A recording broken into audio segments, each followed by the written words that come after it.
Yes, sir. Yes, sir. We are back in the building. Hey, the NBA season is a quarter of the way through. So many games. Literally, every single day, there's a new story. There's a new developing story. There's a mad game, a mad scoreline. Tonight, we're back. Sorry for last week, people. It was a busy week. I can't lie to you. It was busy. Talking about Christmas time and all of that. Yeah, but look. We'll put that to the side, innit? We got some stuff to discuss tonight. Sorry, my throat is moving a bit back. Okay, A we got honey and lemon thing. you know that was there. Ginger. It's getting cold outside. But look, I'm excited, man. There's a lot of stuff going on right now. Big up to man like CM in the building. What you saying, my bro? Hey, it's good to be back, bro. A lot, like you said, a lot of things happening. Large up to everybody in the chat. We don't need to waste no time, people. Drop a like, subscribe if you're new to Pros Only Sports. Share to your friends and frenemies, man, and make sure you return every week. That's it, man. Hey, Chino, I don't know where you are, but I'm sure he's coming through very, very soon. Big up to Chino, as always. You already know what's going on. But look, like CM said, make sure you're hitting that like button, subscribe button as well if you're hitting the notification bell and all that good stuff right there. We're going to get into that first topic right now. Draymond Green. The suspension. It's a bit mad, right now with Draymond, because I don't know what's going on with him, bruv, because they said it's a suspension and it's indefinite. So we don't even know when he's coming back, right? They said there's going to be at least a minimum of 10 games potentially, right? He's going to counseling now. Mm-hmm. Now, obviously, we've discussed like the madnesses that he's been doing. And obviously another one happened last week when he swung at Nurkic, bruv, which was a bit mad in itself. And then Nurkic comes through talking about that brother needs help. And I thought he was joking at the time, like, bantering with the press. But it turns out that he actually needs some help or about something. So, yeah, we put that to the side. Let's talk about this legacy, though, because, yes, it's a 4-time champion. Yes, it's a future Hall of Famer.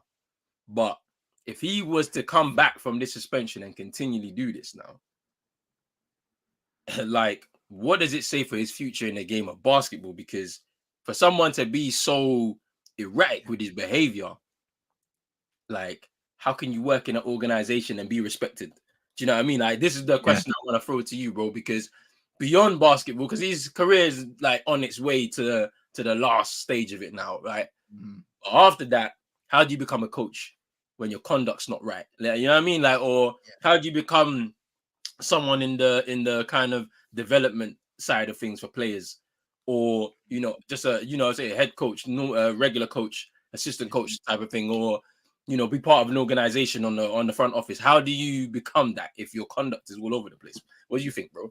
I don't know, man. And look, everybody around the NBA knows that Draymond Green is a great basketball mind.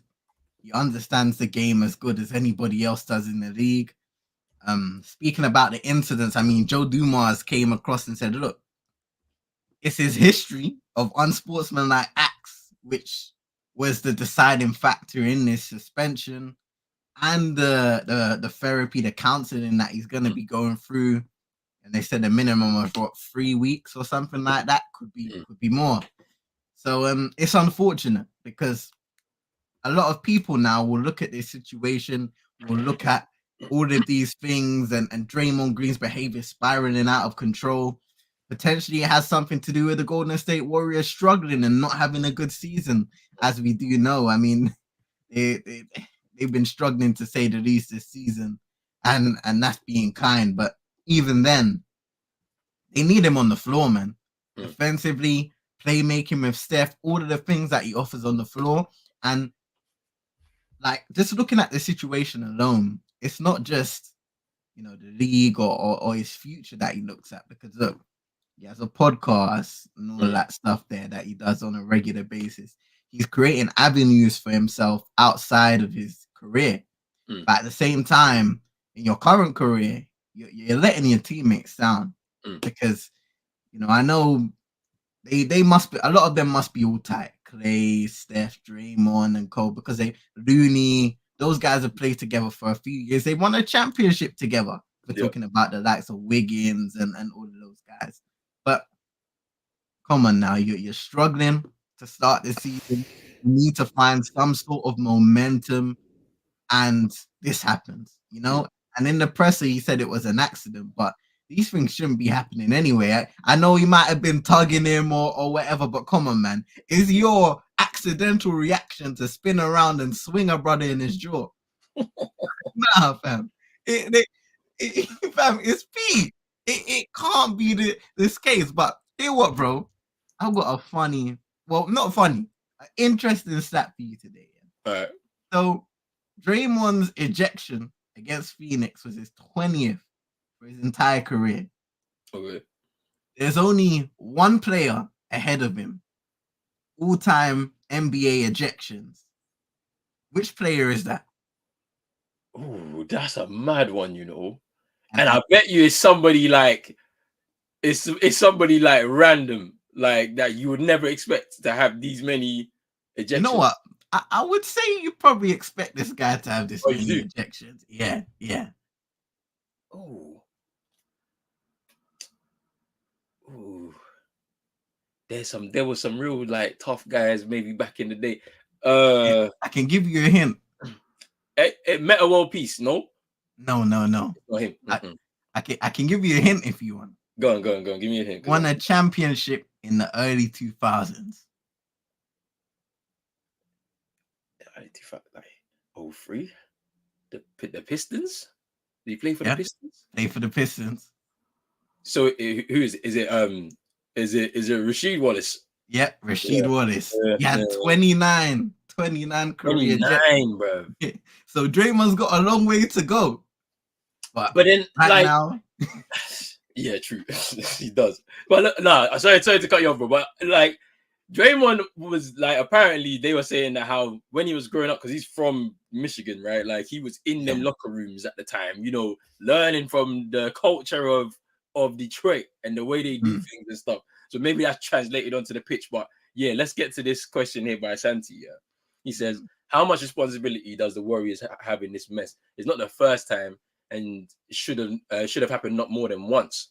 Now, it's very interesting, yeah, when you bring this up, because his conduct here has been a bit crazy. I feel like they've overlooked it because of what, like you said, bro, what he does on the court, like how he is as a leader within that locker room, right? So they've overlooked a lot of these things, but when they keep racking up, yeah, you're missing games and you're missing time. It's to a detrimental effect to the team, isn't it? Like, so something has to give.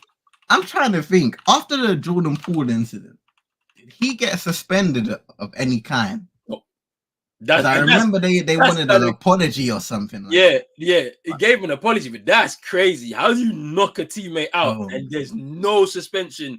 I didn't hear nothing about a fine.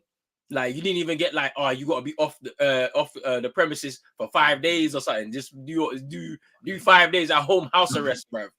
So I found something from the San Francisco Chronicle saying the Warriors fined Green an undisclosed amount, so nobody knows how much they fined him. Bro, they didn't fine him, didn't, no suspension, no nothing, man. So like imagine, and look, fair enough. If we didn't see the footage, it probably wouldn't have been that bad, innit? It would have been in house. We would have seen the team crumble same way, but you know, we wouldn't have known about it and had the footage to this day. But still, the fact that this happens and whatever Jordan Poole did to provoke it, who knows? He's off the team now. But you know, it was the LeBron incident back in the 2016 finals where they lost the 3-1. It was the kick in the nuts to Steven Adams. So many things over the years with Draymond Green. Now the swing to Nurkic. And I think Steve Kerr even spoke about it, where it's like, you know what, like with all these incidents happen, this is not the Draymond that we know. This is not like, because we'll speak about Draymond Green. We know he wears his heart on his sleeve. He's an emotional guy. He'll leave it all on the court. Sometimes he might overstep the line. But these guys know him on a personal level. So for Steve Kerr to come out and say, listen, this is not the Draymond we know, bro. We want him to, you know, go away, do what you need to do in terms of the counseling and come back a better person, a better man, not just in the NBA, but also outside in your personal life. Because let's be real, when these things happen, a lot of the time it's pent up anger. It's Mm. things that lead you to doing these things where it almost becomes unconscious behavior. Yeah. And that's a very dangerous thing. And look, at the end of the day, I just want to see Draymond Green back on the court because State is struggling right now, and Mm. they're gonna need him if they are gonna turn around their fortunes. Even though with him on the court they were still struggling, but they need to find a way.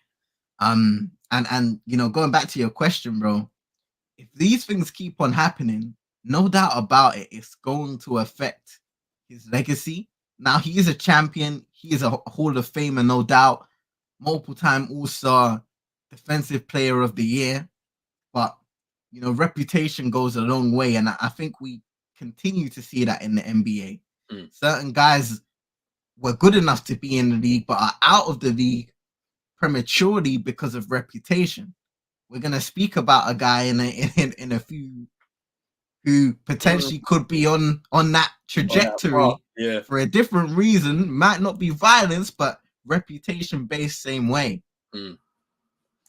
Boy, I mean, all I know is the Warriors are struggling anyway. Just like I ain't gonna lie. I saw that there's a 15-game warning, bro, for Wiggins Oh, and Clay. If you're not careful, bro, you might be out the door, fam. You got to do your thing, but it's a bit mad, isn't it? But yeah, we but let get me it. let me let me see Wiggins' stats this season, because I've But, seen Clay here and there. I mean, boy, man, Andrew Wiggins, 30% from free, bro. hmm, Well, 12.3 points per game, 4.6 rebounds, it's not good enough. 42% from the field, It's not good enough. 66% from the free throw line. Now, he's never been an excellent free throw shooter for his career, but this must be a low of some sorts, man. He's definitely struggling. And after he had that absence, he Yeah, probably hasn't been the same since, hasn't yeah. Like he just not looked like he's not look. You know what I think it is though?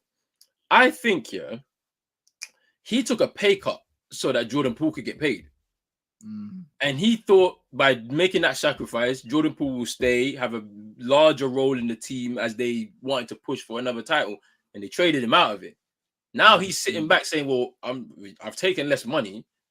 Kind of like similar to the James Harden type of situation. Like I'm taking less money, but we're not. What's Well, I going mean, on? we're not. Yeah, we're not moving on. Like James Harden wanted, obviously, he wanted his max deal, but obviously that's a different thing. It's like you got to play for that max deal. We need to see it again. Like we need to see you in them high level moments. But with Wiggins, it's like kind of similar in the sense that he's taking less money so that somebody else could get paid. Yeah. He's expecting that guy to be there to be my teammate, and we can go on to try and push for another title because basically we're the young guys in this team that are going to be basically leading them in them kind of moments. Trade the guy out of here. I'm now stuck here with less money. I feel like his heart's not in it. I reckon behind the scenes he's thinking, yeah, I can get myself some more money somewhere else. There's a team out there that will help me get the money that I want, and I can just get back to just playing basketball without my mind on money. Like I think so. That's what I think. It's an interesting thought. It's an interesting thought, bro. Because it's a bit mad. Like the NBA, the business of it. Like people will be taking less money here just so that they can so a team could get some players in, and the next thing you know, the business happens, and then that player's gone. You taking less money, now you're looking like a mug. I don't know, but it is what it is. Man, like Gem Will, big up to yourself, Gem Will, man. It's been a minute, but we back. Mm-hmm. The fact that they released Juan Toscano, yeah, it's a crime in itself. You know what? Yeah, Picked up by the Kings. yeah, but he's a talent though.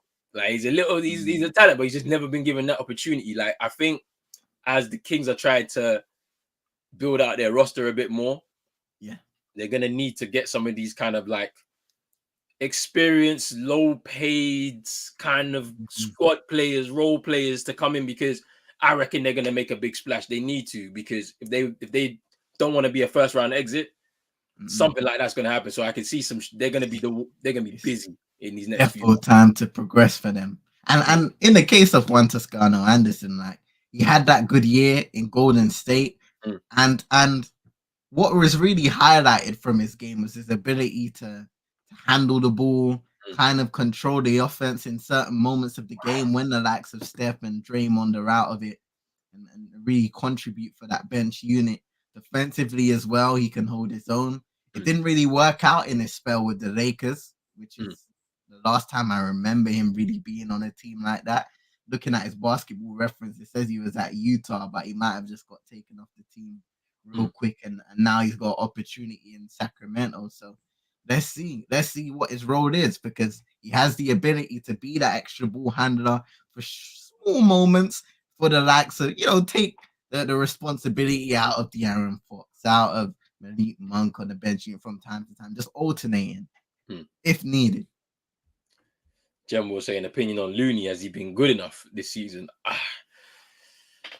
It's the thing about it is I think we mentioned this at the start of the season, right? That lack of size has caught up with them this season. You know what I mean? Like, we saw Looney in the playoffs. He was a monster in one of the games in that series against the Kings. But ultimately, and at the same time, to be fair with Looney, maybe the injury I think he's had two injuries, like two like hip kind of related injuries Yeah. that are like, he had one in college and then had another one like as he came into the league first year or two.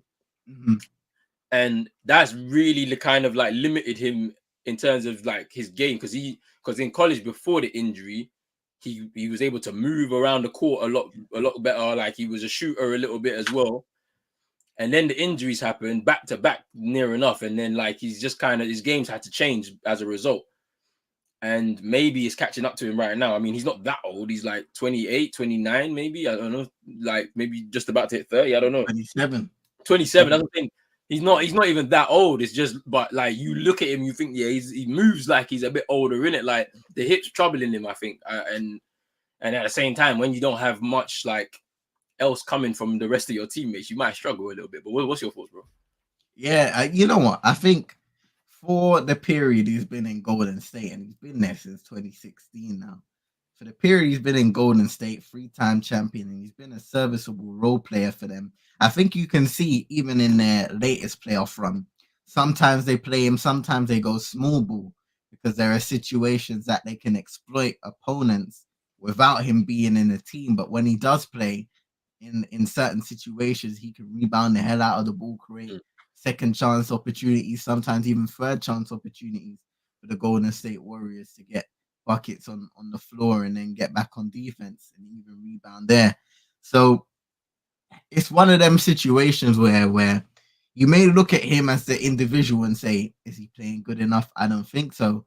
But when you look at the entirety of his team and how many of the players that they rely upon to perform at a high level, they haven't been doing that for mm, the majority of this season. And I think it's a collective issue.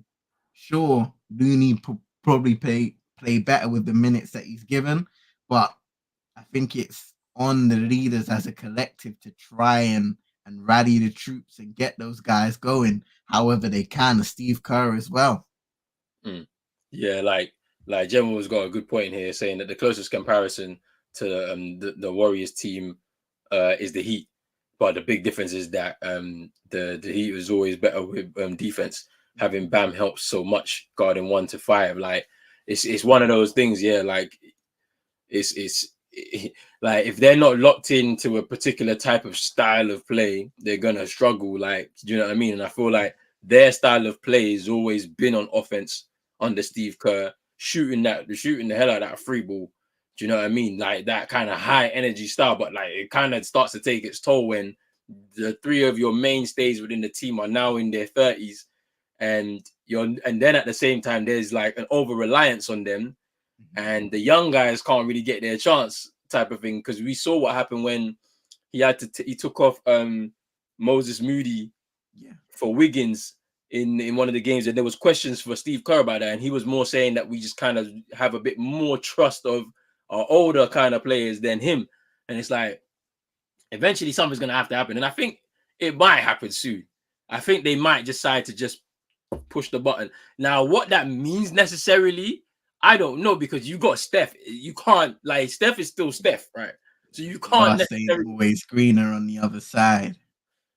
you know, and then Draymond just got paid his money as well before the season started. So it's like they're in a very weird place. I don't know. It's a very, very weird place, but they might have to push that button though, unless they decide to extend it even more and go out of their way to try and bring in a third piece or something like that. But you know, Bro, in the so he said building. the show start at 2:30, bro.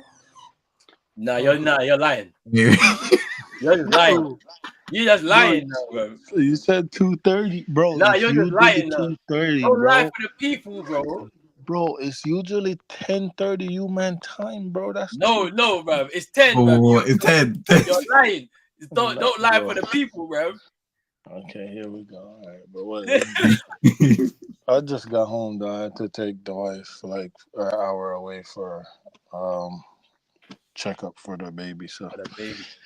She know, man. Everything going smooth, yeah. Yeah, the good is yes, sir. Can't complain. That's it. Love that, man. That's it. Oh man, big up though. Let the show carry on. My Hey, bad. we're coming to you first, seeing as you're here, fam. Clippers, bro. 9-game winning streak. Oh yeah, I mean the rust is off, bro. Like literally, the rust and the rust both off. But not like I said, bro. When they first got there, I said both Russ and Harding can be starting together. They're gonna have to pick a direction. Somebody gonna have to come off the bench, and obviously Russ volunteer, and then Harden start finding his groove again. So it's clicking. It's clicking for them. Good. I like it, man. But here's the thing, though. I still don't believe. I'm not a believer because come April, Kawhi or PG are probably both. Where's George? Where's George? That meme he gave us when his Halloween costume. Where's George? That's just not happening, bro. Chino saying we're gonna be seeing the ball game. Bro. But hey, I like that though. Harden's cooking. They're cooking. Zubac started to realize all he got to do is dive to the cup, and it's gonna be up there. Just find it. Yeah. Well, Like Harden is gonna put it on a plate for you. All you got to do is just slam it in. that's it. So yeah, I mean, what can I say? I can't complain.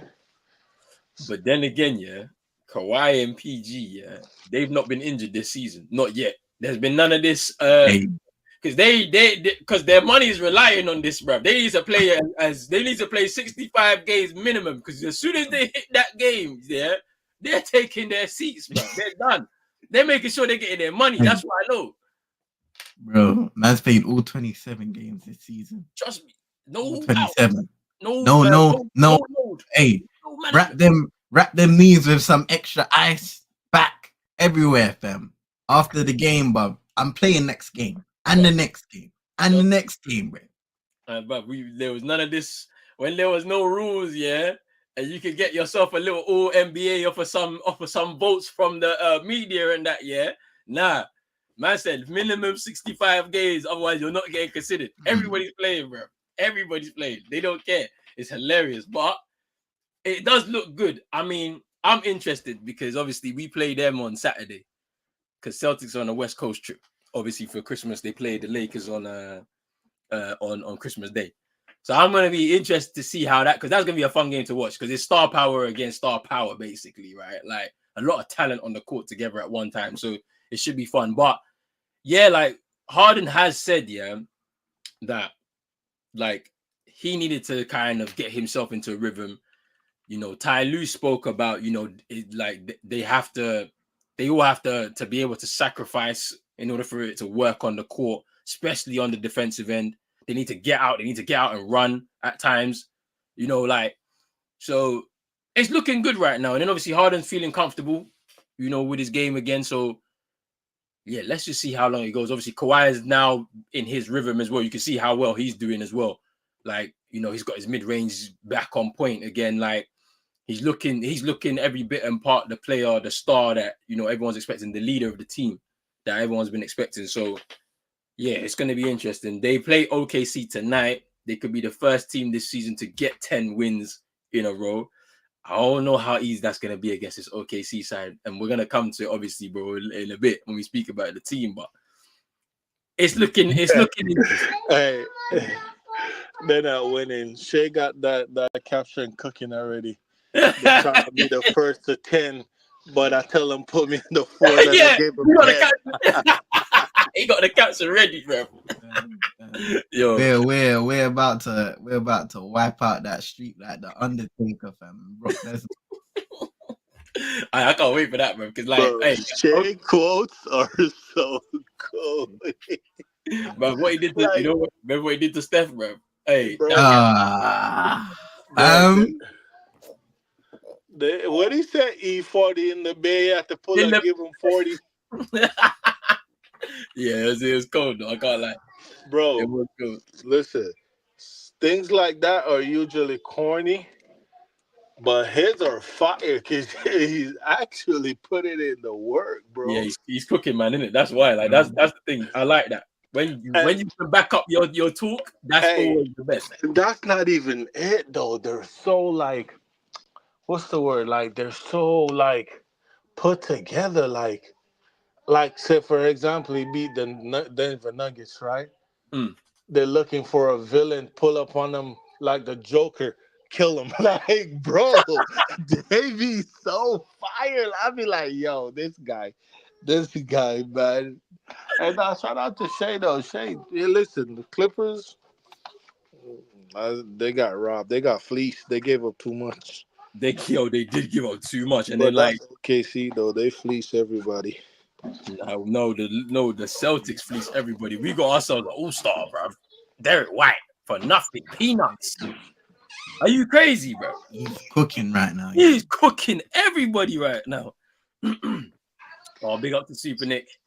Yeah, but you can't really say you fleece. That's not a fleece because we fleeced them. I mean, they're trying to tank, and they knew White was good, so they just went the Murray route and was like, okay, we'll keep Murray and send White away because we're tanking. Like the Spurs are tanking, they were tanking, so it's not necessarily a fleece. Pop said, yeah, Derek's good, so we're gonna like get him to a contending team. Exactly. So it ain't really fleece. It ain't a fleece, but that's because Pop loved Derek White. That's what Murray came out and said. Yeah. When he was he was pretty much this Derek White said, yeah, yes, man, and Pop loved him for that and blah blah blah. But but no, OKC they fleeced the Clippers. Yeah. Like fleece. Crazy. But big up Super Nick. I hope you're enjoying big up Super Nick, man. What she said? The festivities, of Christmas. We're only a few days away, boy. I can't even lie. This last week game, ain't been feeling like Christmas for real.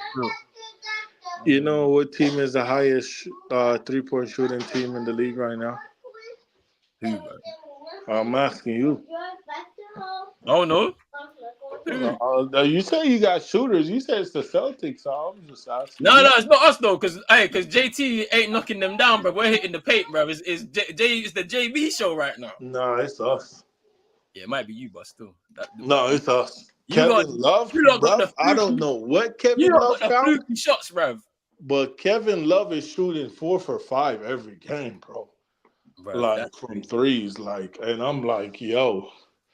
Duncan Robinson, bro, like 5 for 7s, like Hurricane. Tyler Hero. Nah, listen. This guy. Hater, fam. A1 hater. He's actually cooking right now. I know, I love it. So when we send our package in for Donovan Mitchell, niggas can't we spoke about this. We said, that you was going to start talking about Donovan Mitchell, That's what CM said. You're going to start talking about Donovan Mitchell, bro. And if it don't happen, bro. Niggas can't talk about the package suck, bro. If I don't know if Hero have enough time to make the All-Star because he missed so much, but the way he started, he was on that trajectory though. I mean, Like he ain't making All-Star though. That's what I'm saying. every game he played, bro. Look at his numbers for all the games he played this season. That's cool, but they ain't gonna. He's not making it, bro. Like for what? In what? The point guard, the two guard. Like he ain't making it. He can't. Currently Even played 10 games. in reserve as well. Like he's not making that. No way. We know it's gonna be Dame, Maxey, Halliburton, and they'll pick one more, bro. They might pick De'Aaron Fox. Like he's out west, bro. They're going back to west versus east. We talking about they're going west to east. Oh Yeah. They're It's going not. It's back not to no. west versus east. It ain't Team LeBron versus Team this, bro. All right, cool. No, but it's always been west versus east, and then they draft anyways. But the draft part's not happening this year. So it's about to be west. I mean, Dame, Maxey. Yeah, I don't think that's why I said I don't think he have enough time. But like what he was doing though, if he didn't sprain his ankle and was still playing, I think he would have probably made it. All right, well, let's move on to the next topic. Man, like Ja Morant, after his 25-game suspension at the start of the season, made his return against the Pelicans. Got a game winner as well. A buzzer beater. That's Cool 12. Friend. I said cool 12, you know. You need help. Cool 12. That's your gunman friend.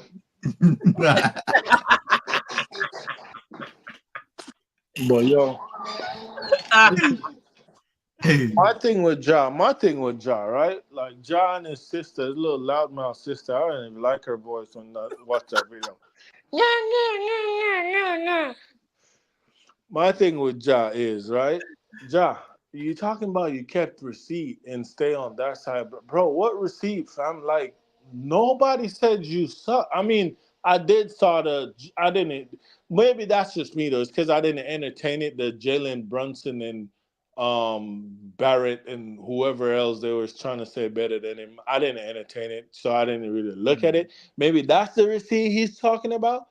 But yeah, nobody said you weren't good, fam. We just wanted you to put the gun down, bro. Just put on the gun, bro. Like just put on the gun and pick up a ball, bro. That's all we want you to do, fam. In the summer, bro, don't be in a video with the thing like you fucking 007 James Bond, Hitman 47, bro. Just put the damn gun down, pick up a basketball and go perfect your craft because you are one of the elite talents in this league. Like you are a very good basketball player. When you first came into the league as a high-flying athlete, and people wasn't respecting your three ball last year before all of the issues. The year before you worked on your three, people had to start respecting your three ball because if they leave you open, you will knock it down.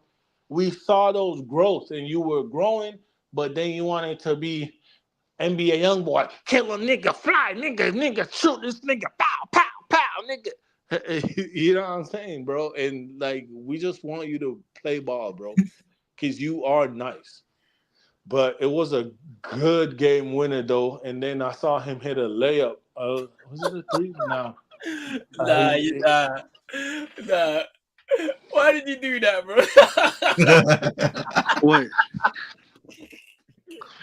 What?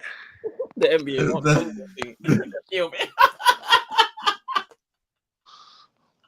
It's true, bro. Right through creep. Walk out with the heat. Ja Montana off 300 out here, bro. Right, bro? I'm telling you, bro. Ja Wick.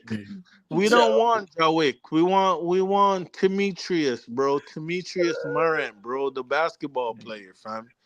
But listen, the game, like, bro, the game is happy to have Ja back. The Memphis Grizzlies happy. I love it. I feel like they missed him a lot, but I also feel like they missed Brooks too. I'm not gonna lie because I want to talk about Brooks versus Memphis because the two times they played, he hit the game winner. He been going at them, bro. But Memphis definitely missed both, but Ja obviously Ja's the superstar. Hmm. But say what you want about Dylan Brooks, call him suck, because he's the way his play style look and the antics. And like you man, bro, why every week we come on here, bro, we have to talk about the refs need to relax, bro. Bro got Um, pushed out of bounds and they throw him out the game for asking like these refs are getting out of hand, bro. They really getting out of hand. But I knew you, bro. yeah, nah, shout out to Jado, man. I'm happy he's back, bro. The game, the fans missed him. A lot of the players missed him because players want to play against the best, bro. Like it was so much people tune in to watch that. Hmm. Draymond Green even skipped therapy session, bro, to watch that, bro. Like that, that's how much of a big return it was, bro. Draymond Green was tweeting, bro. He skipped therapy session, bro. Nah, you're lying, bro. That's the fake account, bro. No, bro, it's Draymond real account, bro. Look at his Fake most account, recent bro. tweet. His last tweet, yeah, bro, was about LeBron was Ja. there, fam. It's the fake account you got done, bro. They caught you, bro. They caught you Bro, out. it's Draymond real account, It's not, bro. bro. You got caught, bro. You're like Drizzy. TM, was it not his real account? Nah, Drizzy got Hey, tough job, man. It's there, Bro, tough job. it's his 3:02 real a.m. account. UK time, fam. It's, it's his real account, bro. Yeah. But yo, I'm gonna throw this question at you, man. Yeah, with his return, yeah, can they push for the playoffs? Like they're 7 and what is it, 19? I think it is. What's their record? Yeah, Yeah, yeah, 7-19, and previous to that game, they were on a 5-game losing streak. yeah. So like, how quickly can he get himself into position to, well, get himself back to certain rhythm, yeah, to push them towards that? Because I'm not even. I mean, they're gonna be pushing for a playing spot. I think the West is very close, so things happen and change very quickly. No, they So might make it Hey, to the plane. to the yeah, playing, yeah. that's what I'm thinking. Mm, They're gonna have to push for playing because mm, they're far behind now in the standings. They're gonna have to go in a winning streak, and that's the thing I was gonna touch on because Brandon Clark is expected back at All-Star break. They've had a mm, few niggling injuries, but Luke Kennard, Marcus Smart should be expected back sooner than that at least. They've got to find a way now to go on a run. And look, if anything is a positive, John Morant getting that game winner in his first game back should be the momentum and the boost that they need. Just having their leader back should be mm, the boost that they need. But there has been a lot of problems with Memphis. A few guys that have left the team, a few mm, additions as well. And Jar spoke on it after the game.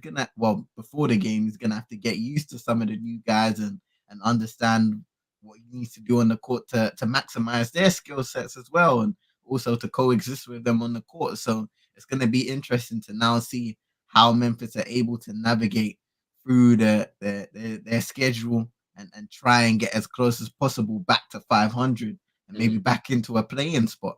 Yeah, yeah. Because I mean, when the way they started the season, I was like, yeah, they might miss the playoffs altogether. Like, I just can't see them. I can't see it happening, even with Jar's return. And a few people that I was speaking to were like, oh, nah, you can't rule them out just yet, despite how bad the season started off. I think they were like 2-10 to start the season. I think it was. So like, let's see. I mean, a play-in spot is way more realistic, and then at that point, it's win or go home type situation. And they have the ability to be able to win games in that type of situation. We've seen it before, elimination type situation. So let's see what happens there. But I'm interested to see what Jar's gonna do like across the board to help push them up. Now we got a big debate coming next. Let me stop sharing my screen because it's on another thing. But this is gonna be a big one. The big debate, yeah. This one right here. Zion Williamson.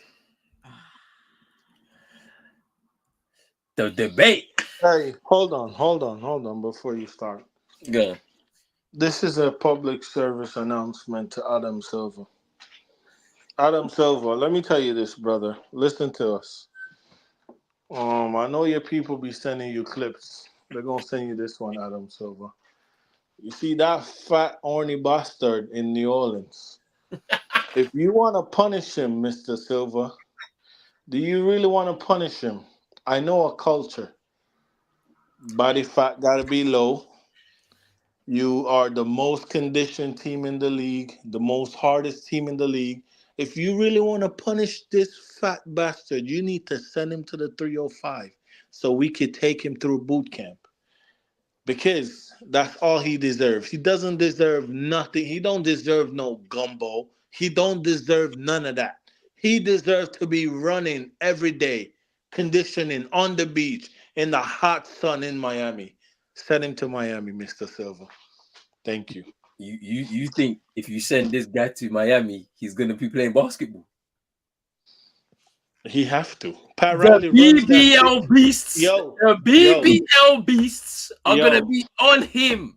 yo, Pat Riley run that city, bro. You think LeBron and Rich Paul the only one that send black SUV? Fam, Miami is Pat Riley's city, bro. He's Nothing go sleeping. on without him knowing. The man is sleeping right now. Bro, He don't care. listen, bro. Yo, you can say what you want though, bro. Listen, look at Iguodala. He been talking on his podcast. He been telling all the secrets. Bro, He's telling the what, secret. bro? When But Pat Riley Zion don't say, care. "Yo, listen," Pat Riley say, "Yo, in house by 10, like game, like man, them gotta like it's some strict rules down in Miami, bro. That's That's cool. why a lot of people don't want to come, bro. That's Like, why bro, Zion's not. that's a Zion's not mark. coming down there. He Zion ain't wants got to a go to choice. He Dallas, ain't got a bro. choice. He ain't got a choice. He wants to go to Adam Dallas, Silver is bro. sending him. Adam He's Silver is sending him down there. he's freakazoid, bro. I don't know if you know freakazoid, bro. That's him, freakazoid, bro. Nah, he a freak though. Him and Aiton, bro. Him, Aiton, and who's the other one? Oh, Anthony Edwards. Oh boy. Oh my Them god. boys are free. Hey yo, Send the hey, video. send the Send the video, video. Send the fam. video in it. Send the video in it. Oh, Hey, it's not looking good for him, man. Like, bro, hey, you know when I send when she see me send that Anthony Edwards picture, she know what I mean. Send the video. But wait, Yo, what's like, the video though? What video? Is it a video of her taking I'm, the pill?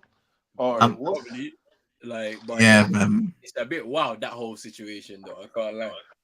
I know. Listen, ladies, see your body. Do what you want with it. Like, I ain't got no problems. them But people that be shit's walking. funny though. Them lot are dumb as hell, man, because they be walking into these situations all the time, fam. Like, bro, like, Crazy. like literally, the playbook Hey, is there. you know Bro. what's funny? His girl warned him, bro. When he signed that contract extension, he was on live with his girl and his dog, and his girl warned him, bro. And look, It's crazy. But before we get into this debate, let me get into more of these comments. So big up Super Nick again says not very. but now what's the Zion debate though? Now we gotta talk about it, bro, because like he's wasting his career right now. Can he turn it around? But that's the debate in it. Like, but yeah, Super Nick, I feel the same way, you know. It hasn't really felt like Christmas. I don't know why. I don't know if it's because I put my tree up only on Monday, like properly Because decorated. niggas broke. Yeah, I know that. no, it's true though. No, you're right. People ain't really got money out here, like so they're Inflation is killing us, killing bro. people, fam. Yeah, it's true, you know. But like even being prepared for it, like I swear, like I've still got presents to wrap and stuff like that. Like I'm not finished yet, bro. Man, thing like I do put just laboring, putting up decorations and them things. Trust Man. me. It's It's like it's like we want to get the year out of the way. Like we just want, hey, let's get ready 2023. Let's start fresh again. Draw the line under the year. Let's start again. Like you know what I mean? That's where we at right now. Saying that I haven't made sorrow or rum cake yet. Damn. Wait. It's on the way, man. It's on the way. It's on the way. Yeah, I need that now. But yeah, before you blink, it's AFCON time. Yeah, and yeah, I'm ready. I'm preparing for that one. Like literally, like the next week after Christmas and that, I'm gonna be spending a lot of time doing the preparations because it's gonna be a big one again. I can't wait for it. It's gonna be a bit difficult this time because it's not like COVID times where I'm just at home I'm probably juggling office. People are going to be here doing shows whilst I come in like towards the middle, towards the end, and then we go into the evening games. A lot of weekend games though. Some weekends might get 4 games in a day, which is nice. We get ourselves a couple of games. You know, so it's gonna be nice. It's gonna be nice. It's gonna be a bit different, but it's still gonna be good. And I can't wait for it. So yeah, big up to everybody who's gonna be tuning in for that, because the whole of Africa was watching last time. Big up to NM, man. He said he's going back home, bro. He's going back home. Safe flight, NM. Come on, big up to NM, man. Safe flight. Hope you enjoy Christmas with your extended family and all of that. Hey, tell your pilot to fly over the Bermuda Triangle. Yo, you're actually deep. Stop it, bro. You're deep, bro. Safe flight. Safe flight. You're deep, bro. Don't say that. Safe flight. No, safe flight though, big man. Where he going? Cameroon? Yeah, he's going Cameroon. Yeah, he's going back home. Where's he flying from? He said, Morocco, Casablanca. He might have done a little London to Morocco thing, and then Morocco. Oh, he lives in London. Yeah. He's over here.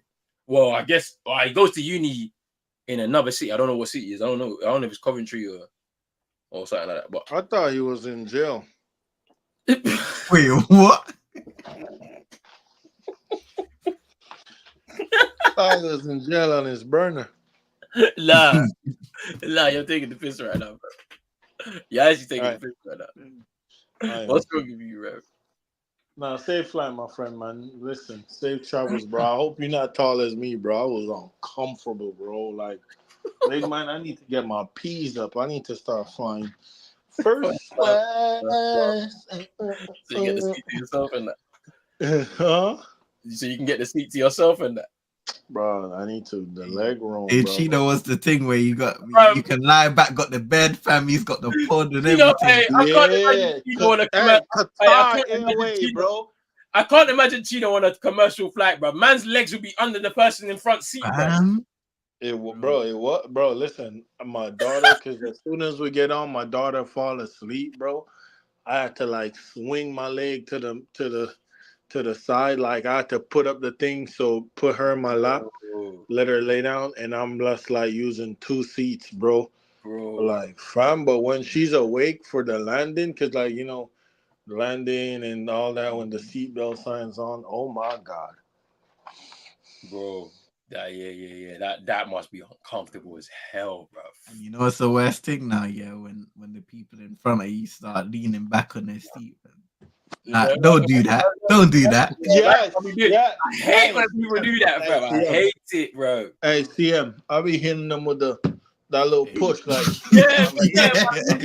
I'm real quick, I'm here. Oh, sorry. Yeah, but I'm here, Hey. man. Sit up. Don't leave. My knees are already. Try it again, fam. I'll mean it the next time. And fam, you see my ACL, my left knee that I did my ACL on, bro. They use my quad, so they cut my quad, bro. And for some reason, when I sit, that thing burns, bro. So like I have to stretch it out, bro. Like when it's in a bend position, like a 90-degree, oh my god, it burns, bro. And I'm trying to stretch it out, and motherfucker's trying to lean back. I'll be like, yo, don't do that. Bro. But I'm leaning back at the people behind me, though.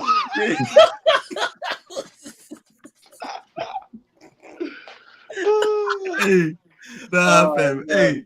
Stop doing that, bro. Stop like bending down laughing, bro. Your head's tiny as fuck.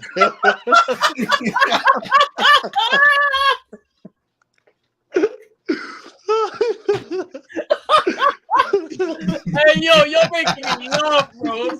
Hey, stop, man. Hey, we need to continue the show. You're making me laugh. Okay, my bad. Hey, I need the lighting in here, though, bro. The lights is off. Brother, every time you laugh and look down, bro, and put your head in the camera. Look. If I turn the lights off, yeah, hey, it's gonna look better. Look how dark it is, bro. Look, I'm gonna keep this one. Let me turn this one off, bro. Where's my off here, bro? Yeah, look. If I turn this one off here, watch. Oh shit, no. Yeah, look, see, I turned it off. Look, it's bare dark in here, bro. I don't like it, fam. I need the lights on, bro. Don't hate me because I'm no, shining. I'm Bro. not saying. Listen, I'm not saying. Don't hate me turn, because I'm shining bro. out Listen, here, bro. I'm not saying don't turn the light on, bro. I'm saying like if you're laughing and like leaning down in the camera, and it's just a big old light bulb I'm looking at, bro. Don't hate on me because I'm shining out here, bro. Nah. There. Right, Hey yo, hey, you need to play that video of you playing basketball. And that's not me, bro. Number That's one. not me, bro. Number one. That is not me, bro. Nah.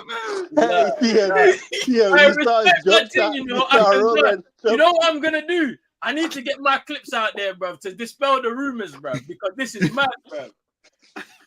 Respect Hey, me, Roland, bro. why you shoot like that? I'm gonna do the Jimmy Butler, bro. This my shit. Shoulder jumper, fam. Shoulder jumper. Bro, that's how my bad. That's how Markel Fultz was shooting, bro. When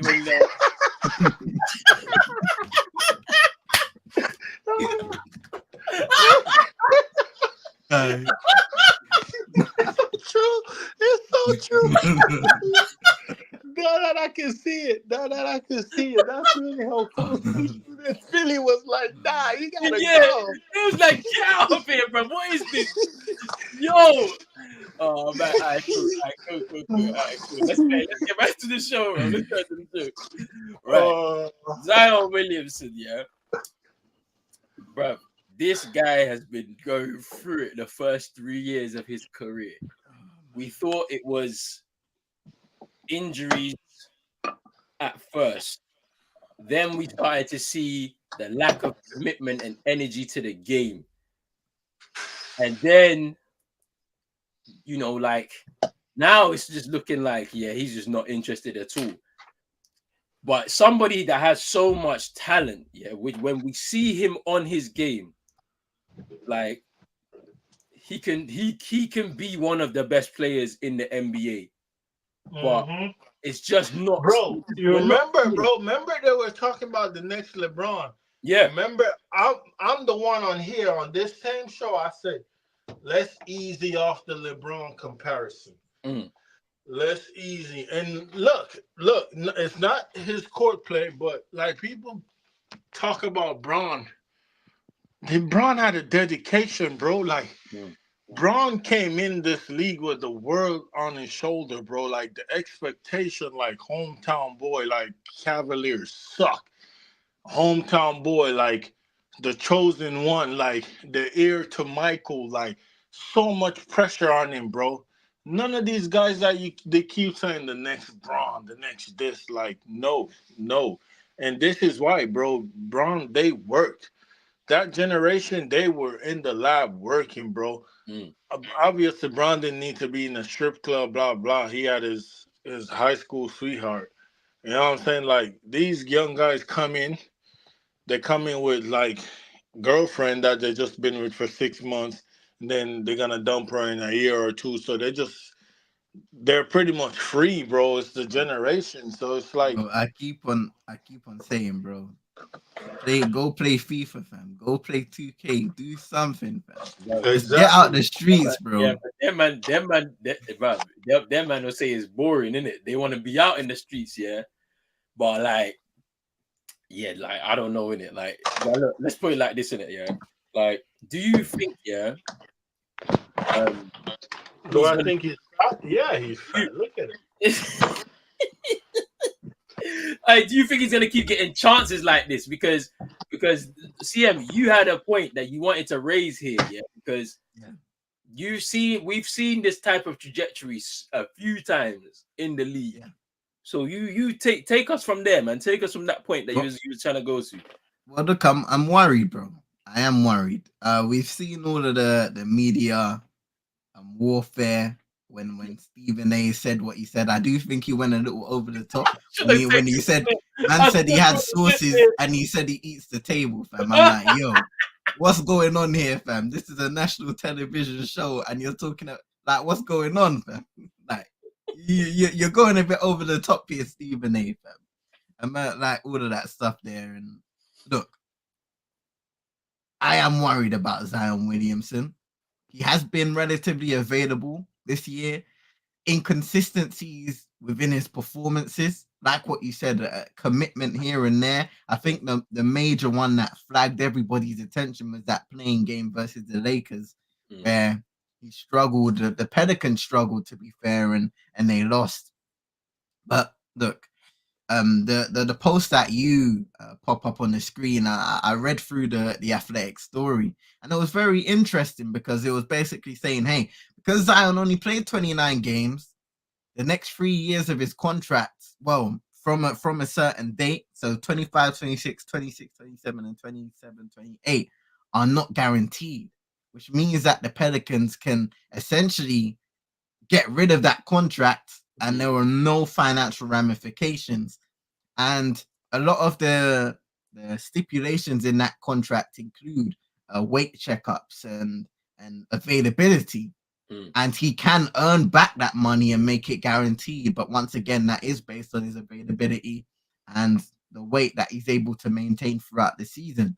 And I think what we're seeing with Zion Williamson, because I've listened to a lot of opinions and I've heard, a lot of guys say, look, it's our responsibility, perhaps, or even like, more experienced players in the NBA, it's their responsibility to try and reach out to Zion and try and guide him into the right direction.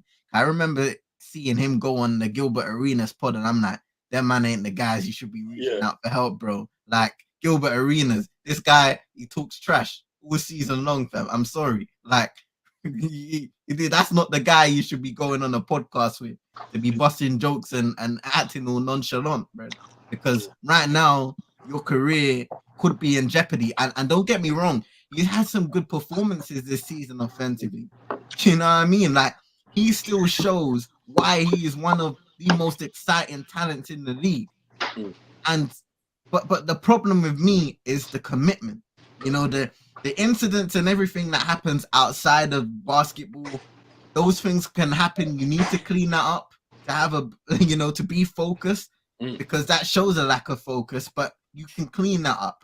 But the commitment to the game, to yourself, your personal health, how seriously, forget taking the game of basketball, how seriously do you take yourself, man? Because we've seen with so much talents over the years, whether it be with unfortunate injuries, self-inflicted injuries because of a lack of commitment, attitude. We were speaking about a reputation earlier on. Those things can follow you and they'll creep behind you like the Grim Reaper. And when he's ready to take your soul, there's nothing you can do about it. So I don't want Zion to get to the point now where the Grim Reaper's knocking on his door, fam, and he has to open. He needs somebody to open his eyes to this situation and find a way where he can become a true professional for himself and for the game of basketball and for his team, New Orleans Pelicans, because you can see that they are losing trust in you by the way that they structured that contract. From the very beginning, as soon as he signed that contract in July of 2022, you can see, hold on a second, this could be the beginning of something. Whether it's a positive turn or it's a negative turn, we'll find that out at a later date. But you can see that there is a lack of trust between the player and the organization, and we've seen him have some comments. We've seen the guys in the hierarchy have some comments as well. But no doubt about it, he needs some help, and he needs to find a way to clean up his act quickly, because he's too good of a player to be going through these issues, for people to even be having these conversations, And look, the Pelicans are a promising team, and a lot of people are looking at Zion to be that guy who takes them to that next level, to get them not just to the playoffs, to bring them to Western Conference Finals, to take them further in the postseason. But you can't do that if Zion Williamson isn't fit enough to compete at a high level in the regular season. And fair enough, I've seen some guys say, hey, players play themselves into shape. But when it's a case of Zion Williamson, when you know and you understand that, it's going to be highlighted even more because you've made it that way. That's been your career so far. Fair enough, the availability and the injuries things, some things you can't control. Some things you could potentially do better, some things you can't control. But one thing you can control in this scenario is how heavy you are, your weight, your overall fitness throughout the season. And I just hope that he finds a way to overcome whatever's going on in his personal life. Bro, CM, go on. let me ask you this. If someone put a bucket of crab boil in front of you or a pot of gumbo, can you turn it Fam, down? bro. Listen. Number one, fam. I'm from people. Remember that. Okay. But listen. In all seriousness, this ain't about me, bro. I never really had a seafood bowl like that. I'm not gonna lie. But anyway, fam. If it's Zion, turn it down, bro. Go to the gym, shoot some hoops, fam. Train, do whatever you need to do, bro. Just get your head in the game, fam. But that's not even the only thing, bro. The thing is, when you're that rich, you can eat what you want in moderation. But the thing is, hire a fitness life coach so that Monday to Friday, he's working your workouts, so you're shedding fat and you're getting lean because he's already like he's a big body guy, right? So you're getting lean and you're shedding fat, but they're also giving you clean and healthy, like a fitness coach with a chef, one that comes with a chef type of package. You know what I'm saying? Those type of packages are out there for rich people, bro. And you eat the right things, bro, you're gonna be healthy. You're gonna have like they're not gonna cook you just like broccoli sticks and it's nasty. It's gonna be, you know what I'm saying, flavorful, like put together, like some jerk wings or something like those type of things are, you know what I'm saying, it's on the Yeah. fun, healthy side. Yeah. You know what I'm saying? But this guy, I feel like he's just sitting down, eating soda, eating chips, drinking soda, and playing video games and banging hoes, bro. Like I feel like that's all he's doing, bro. There's no like, okay, the team is not practicing. Let me get up at 6 o'clock, get my workout in before 9:30 practice. You know what I'm saying? Like I don't Yeah. feel like it's none of that. Like it ain't none of that with these young guys nowadays, He bro. might not even be getting his naps in, bro. Yeah. That too. The guy's turning up to training, like to practice like 15 minutes late, 10 minutes late, walking in because basically he's supposed to be the face of the franchise. They're gonna be like, I mean, eventually they're gonna be sick of him and they're gonna get rid of him. Like, I mean, when you look at this little headline there, it's kind of crazy that now the final 3 years of his rookie max extension is no longer guaranteed. Like, it's crazy when you think about it, but. And to be fair, it's a way of safeguarding the organization. You don't want to spend that kind of money on somebody that's not, putting in effort because the thing about it is Wait, so how is it no longer guaranteed? What happened? Okay, so basically, when he signed the contract last year, they had stipulations inside of it regarding his weight, maintenance, and also the amount of games that he played. So we're focusing on the latter one because he was only able to play 29 games last year. The stipulation in the contract made the last 3 years of his 5-year extension non-guaranteed. But he can also earn back the guaranteed moniker in the contract if he's able to play a certain level of games and so forth. But right, for now at least, those 3 years, they're up for grabs. They're non-guaranteed for the Pelicans and Zion. That's a crazy fall from grace. I can't lie to you. 29 games last season is crazy. This guy's how old? 21, 22? Bro. 23? Let me see Zion, man. Yeah, around 23 years of age, man. Bro. And bruv, I don't know. Like you got money to be sending to Miss Mills and all of this, yeah? to do her hair. No, man. It's a brainer. To do her hair how he likes it. But yeah, Super Nick's this point is a great point. Yeah, it's all too easy now. The money, the endorsements. It's like once the contract's signed, they take their foot off the pedal. Adam Silver is not serious. It's the facts. Like, because at the end of the day, yeah, this guy, obviously, like Chino said, they build him up and hyped him up to be the next LeBron. Comes into the league. We don't really we see glimpses, but we don't see it in a sustained period. And obviously, when you're young, you're not gonna be all out blazing sometimes. You know what I'm saying? Like, like we've got some rookies in the league that they're doing really well right now, but it's not every single game. There's some games they look bad, in it. Fair. Can I ask you guys a question though? Go on. Is the culture in the US where players grow up a massive issue that contributes towards this, bro? Because we're seeing international players come over to the league and they're not having these sort of problems outside of basketball and all of this noise that's being created. Things might happen here or there. And I know there are other examples where, of course, there are players who are model, examples for guys like this. But like, I'm looking at some of the guys that have been drafted high in recent years. And this just seems to be a reoccurring issue. There's always issues outside of basketball that create disrepute for that young player. Is there a cultural issue growing up in America? Maybe Chino might be able to answer that question better. Chino will probably know more. Me and you can speak more to the European perspective, yeah, like how, you know what I'm saying, because we grew up here, but like, Chino, you know more about like how it is in America. When you're a collegiate athlete, yeah, like you already get a load of stardom as a collegiate athlete, you get money, endorsements as a collegiate athlete. But you can speak to it better than we can, man. So what do you think?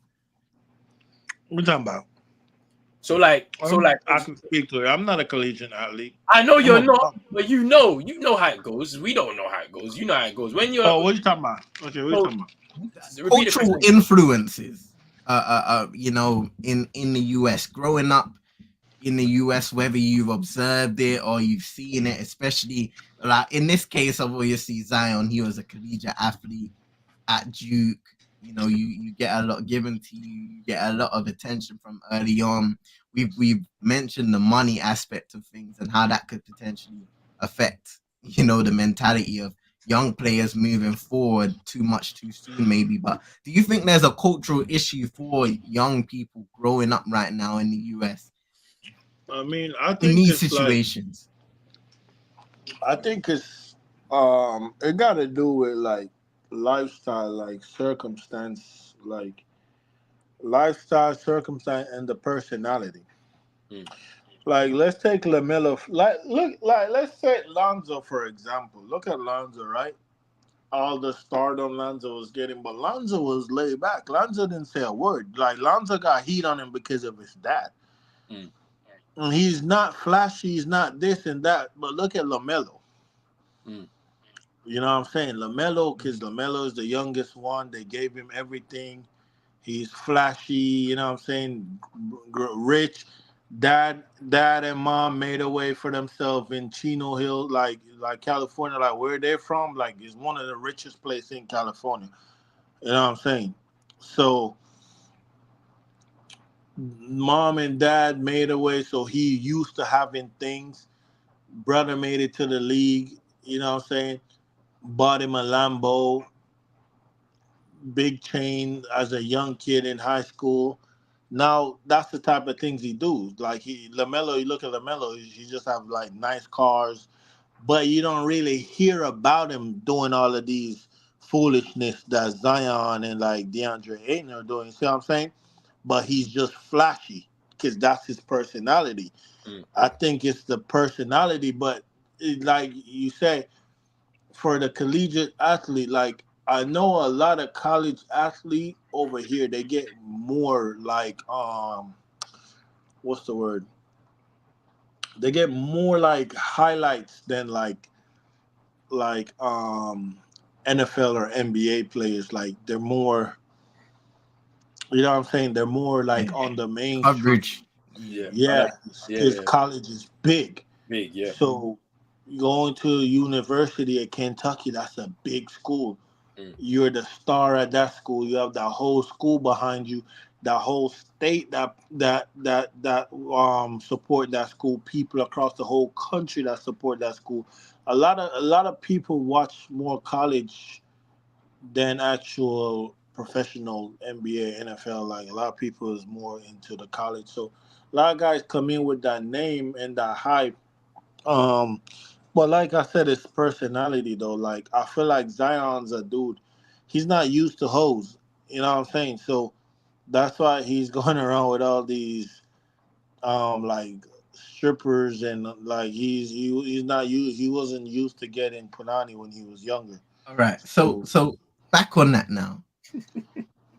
Where are the guidances, the veterans in the locker room telling him, bro, you might want to move away from all of that lifestyle, man, because it isn't gonna go do you well down the line. They got CJ McCollum. You can't do that. Not like look at this. It's like this. Like UD was probably the last real vet that could probably tell you something, and you like look at Dre. Like UD just like Draymond teed off and Jordan Poole, because these young kids, it's just like in real life, like in like the gang world, like the big, like Jamaica, for example, the big dons that's been around for years, trying to tell some of the young kids, stop the innocent killing, stop killing innocent bystanders, and they probably go kill that Don and his family. You know what I'm saying? You're doing the same thing. They're not taking no talk. Like they're not. No, like you can't tell me nothing, bro. I'm making 35 mil, bro. You're on a vet minimum, bro. Why should I listen to you? Mm. It's that type of mentality. So it's just the generation. I think it's just the generation. They're fucked. Because like Super Nick said here, yeah, do you think that some of these rookies are not properly groomed for success, to fit a narrative set up for failure? Maybe like there's some truth to that. So it's like, but I think it happens in all sports, right? Where this is why I always talk about the organizations, the teams, the clubs, whatever it is in whatever sport. Yeah, they have a duty of care to young players, and they have to teach them. It's their responsibility to teach them to deal with the pitfalls of professional sport. Because, like, why is it that we're seeing a lot of these young athletes get into a lot of trouble with these women when it's happened already several times before? So there's got to be somebody there that's clued up within their departments, because obviously there's people out here watching what they do, like online, all these different types of things before it even gets out there. So it's like, why are they not telling them, like, yo, you can't do this, like, because this is going to, bring our organization that has got a lot of history into disrepute, and you're a representation of that, and you're one of the stars. So how does it look like when one of our stars is doing a madness online with some woman, and she's now accusing you of all this X, Y, and Z, bro? So it's like they have a responsibility, because you take these people under your wing, and these are young people coming out of college. They don't have no life skills, bro. None of these people, these are 18, 19-year-olds with no life skills, bro. All they have is 1 year's experience at university, 1 year away from their family, parents, whatever, guardians. So it's like they have a duty of care for them, like, you know what I'm saying? And technically, a lot of them ain't even over 21. In America, 21 is the legal age of all the other stuff. You get me? So, like, they're children in their eyes, they're minors in their eyes. So it's like there's got to be more to it. Like there's got to be more of a duty of care. But like, I do hear what you're saying, CM. Like, where it's the cultural difference, right? Because over here it's different. In Europe, it's different. You look at Wemby. Wemby's not part of that American culture, so you're gonna see him, and like he's 19, so it's like he's the age of what I'm talking about. But he's grounded. He's got a humble family, right? Who they've birthed a son who's genetically a freak, yeah, and they've guided him towards this career, and now he's achieved his dream, right? Yeah, Luka was 16 playing for Real Madrid and all of this, like, you know what I'm saying? Like, they had to really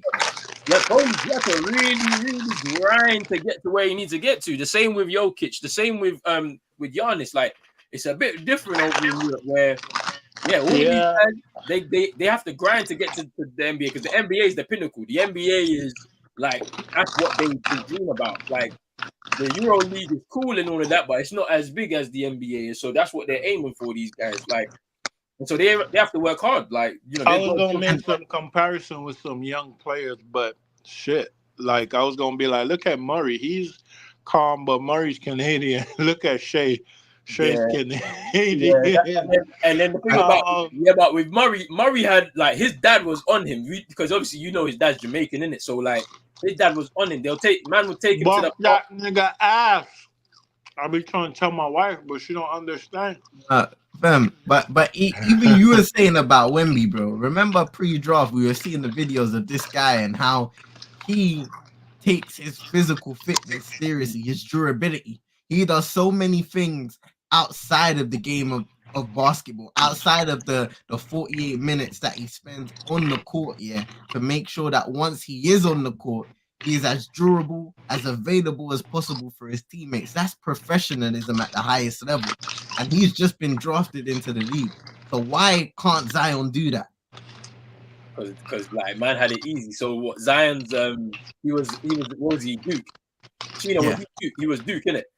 Like if you come out of that university, bro, like you're a star.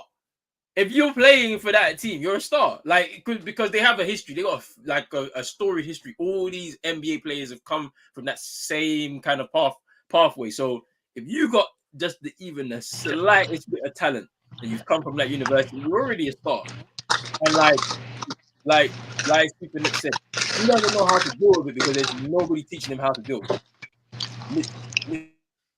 Literally. So like, yeah, I don't know, man. I reckon. I don't know if he's going to be able to turn it around. Honestly, I can't even answer that question. I don't know. Based off of like what we're seeing so far, he might need to just have a reset somewhere else. But like, where do you go? That's the thing. What team is going to take him on? Because they're going to need assurances. I know Chino wants him in Miami, but I don't know if he's going to be able to do that. Like, he can't do no Miami. Like, it's like he will be the first player within Miami Heat organization history that will be breaking the curfews and all the rules, and he'll be gone. Like, I just see that happening. That's why it can't happen. But yeah, it's all mad.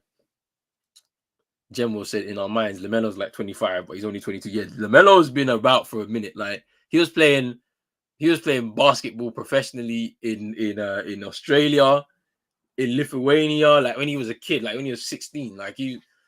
It's pretty mad. His kind of like trajectory's been a bit mad to the league as well. But hopefully, he can stay on the right track. Like and maybe he might not even be in Charlotte, to be fair. Like as things start to change, but we'll see. Let's move on to this next topic, though. Let me go back to my other screen. I'm gonna just, oops. I'm gonna just go here. Okay, so we're going into a bit we're gonna go into a bit of talk about our teams. Might as well start off with the Celtics' best record in the league. We bounced back after that defeat against the Golden State Warriors in overtime. But it was so frustrating, when we were trying to shoot the free ball, there was 4 opportunities. All them man grabbed the ball, throw it up. It was so frustrating. But what I will take from it, because obviously we came off the back of a 5-game homestand, 5 wins in a row. Beat the Cavaliers twice in a back-to-back, beat Orlando as well in that run. I was really impressed with our performances against Orlando. They've beaten us 4 out of the last 5 games. And so I watched both of those games over the last weekend, and they're a very physical team. Joe Mazzulla did a really great adjustment where he decided to go small ball. One was more bro, we just smoked the Magic, bro. Yeah, I know you did. Yeah, I seen that yesterday. But yeah, like maybe they're starting to hit the wall a little bit. People are figuring out like what they're about, because like Joe Mazzulla, we was just frying them with threes. Joe Mazzulla was obviously didn't have Kristaps because he was injured. Al Horford was rested in the first game that we played against them, so he decided to go small ball. Lamar Stevens played the center and then sometimes switched with JT, but we were beating them with speed. which was very interesting to see. And then in the second game, obviously it was a bit more difficult. Paulo Banquero was cooking though in that game, but yeah, like Franz Wagner wasn't really hitting nothing. Neither was Mo Wagner.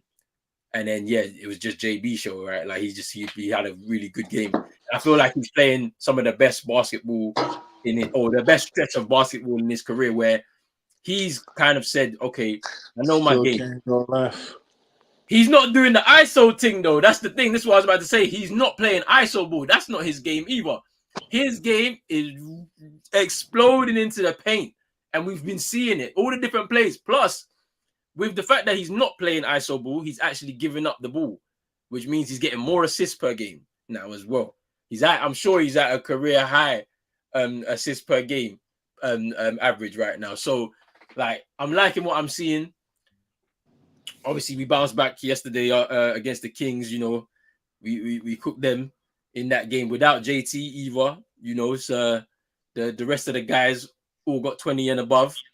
I'm happy with what I'm seeing so far. Like the games we've lost have been close games in overtime. Like we're like teams are struggling to get through our defense. Like our defense is suffocating right now. And then it's that defense that's transitioning into the offense. Like I'm liking what I'm seeing. I just don't like Celtics Twitter. Them man, when we lose a game now, Joe Mazzulla needs to make more timeouts. I hate the coach. He needs to be fired. Oh, it's JB's fault. Oh, JT's not hitting the free ball. It's fine, man. Like, we're cool. Like, we just need to just figure out some of these little things in the late game situations. Maybe JT needs to stop taking the free ball a bit too much.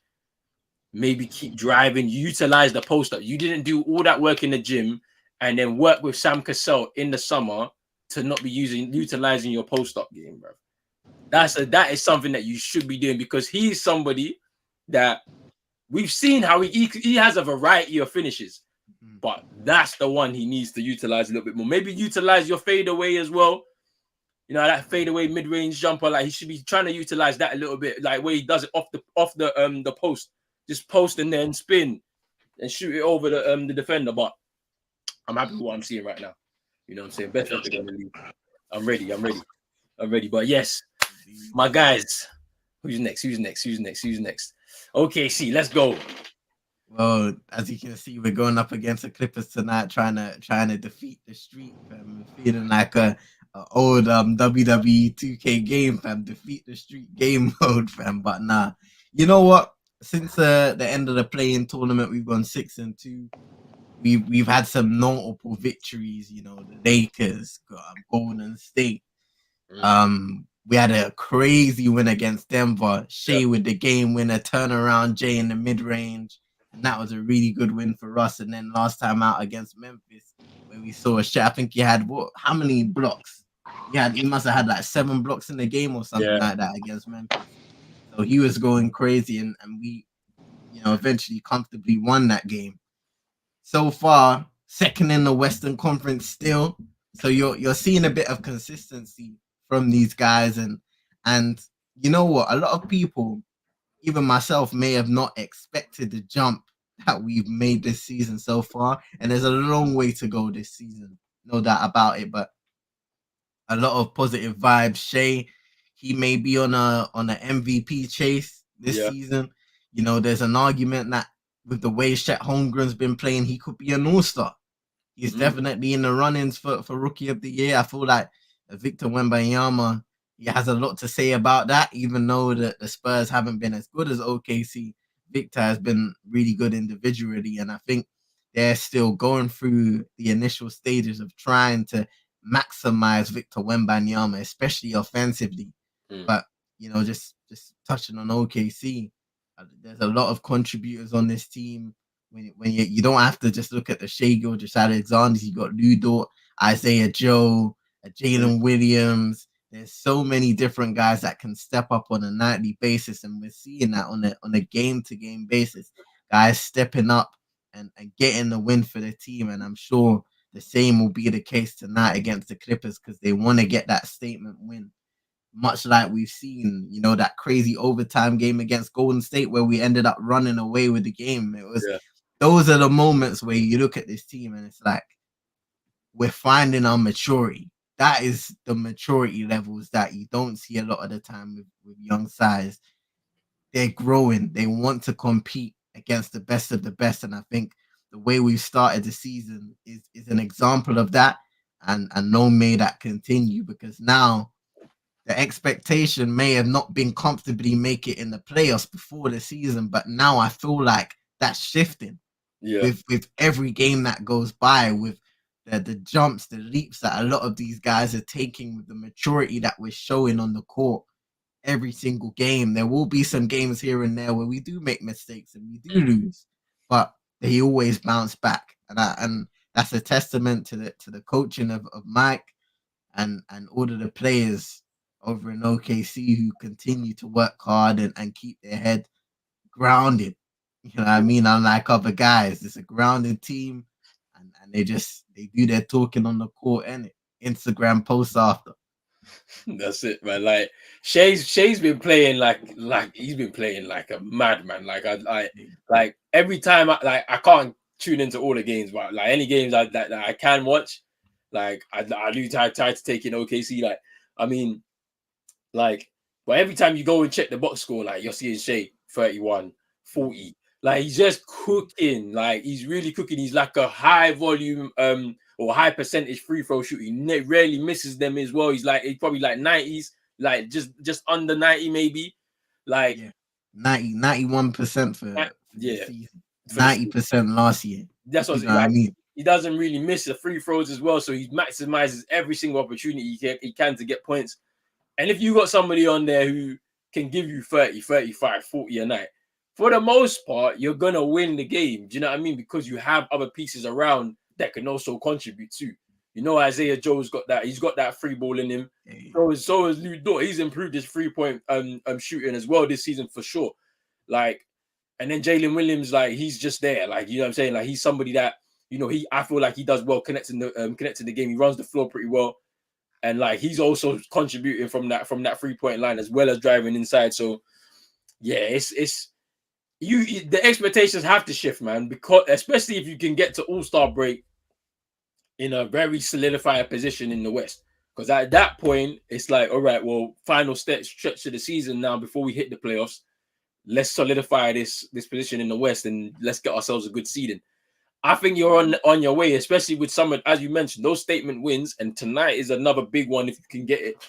Like, it's going to stand you in good stead because you're showing that you can go toe-to-toe with the best in your conference. And then it's like, who knows? And then it's about bringing the playoff atmosphere back to OKC again. You know what I'm saying? Back at like how it was in those days. So let's see.